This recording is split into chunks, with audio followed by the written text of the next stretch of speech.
Aquí tenemos el vendaje de muñeca. Cuando se produce un esguince o quemadura en la muñeca, vendarla puede proporcionar apoyo y presión para aliviar el dolor y evitar la formación de cicatrices. La forma correcta de usar un vendaje mantendrá la muñeca, la mano y el brazo apoyados, por lo que es importante seguir cada paso con cuidado. Los vendajes tienen diferentes anchuras que van de 2 a 4 pulgadas o a 10 centímetros. La anchura de la venda debe ser seleccionada en relación con el tamaño del brazo. Paso 1. Envuelve el vendaje una vez alrededor de la muñeca y luego, empezando por la parte exterior de la muñeca, venda hacia arriba de la palma de la mano. El vendaje debe estar entre el pulgar y el dedo índice. Paso 2. Lleva la venda al otro lado de la mano, por debajo del pulgar.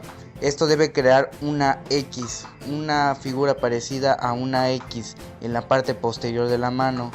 Ahora toma la venda entre el pulgar y el dedo índice y jálala hacia abajo, hacia la muñeca. Paso 3. Ahora envuelve el vendaje una vez alrededor de la muñeca, después hacia arriba alrededor de la mano para crear un efecto cruzado del lado de la mano cerca del dedo meñique. Continúa cruzando la venda, envolviendo alrededor de la muñeca, cruzando en la parte posterior de la mano. Paso 4. Una vez que la venda se termine, mete el extremo bajo el vendaje o filala con un broche de metal y observa la muñeca y las manos, verificando que no haya un exceso de comprensión. Si tus dedos comienzan a sentir hormigueo, cambiar de color o sentirse frío, debes volver a vendar. Y así tenemos un vendaje de muñeca.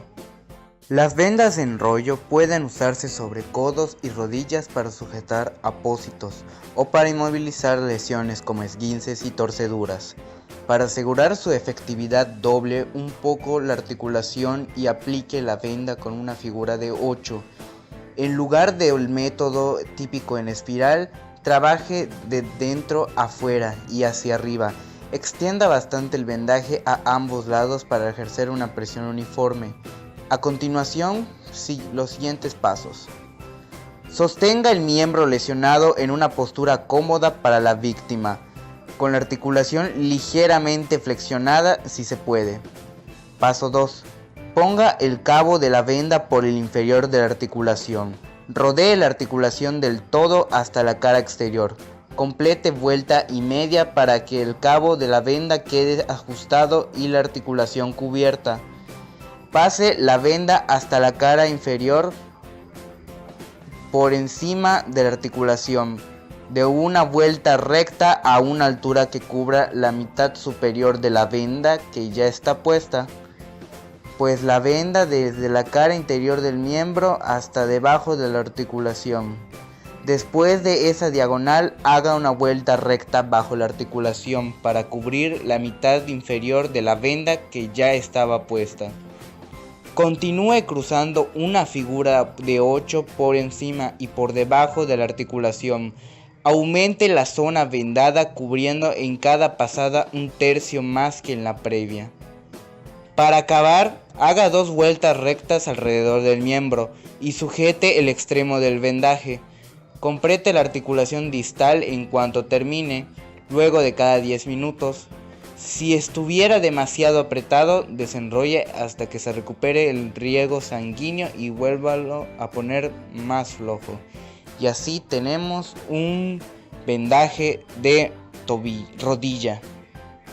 Enrolle la venda elástica para hacer una venda de tobillo. Si no tiene enrollada, sostenga el tobillo en un ángulo alrededor de 90 grados. Comience donde los dedos de los pies se juntan con el cuerpo de pie.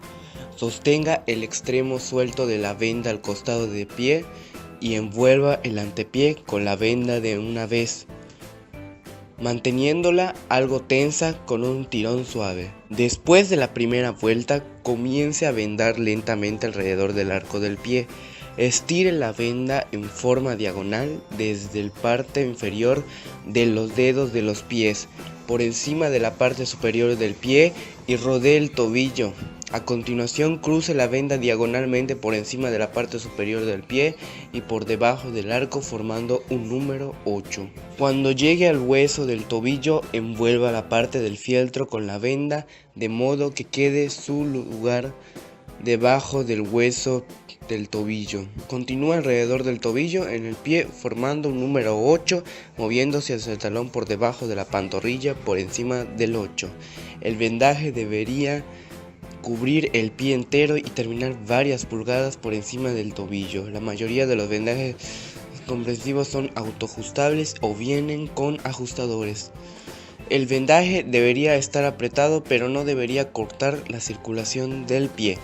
Revísense los dedos de los pies si se tornan morados o azules, fríos al tacto o entumecidos con hormigueo.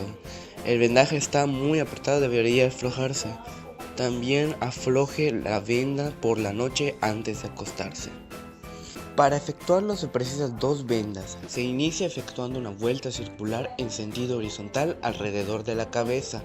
Se coloca el cabo proximal de la otra venda al nivel de la frente y se dirige la venda hacia atrás, siguiendo la línea media de la bóveda craneana hasta encontrarse al nivel de la otra venda.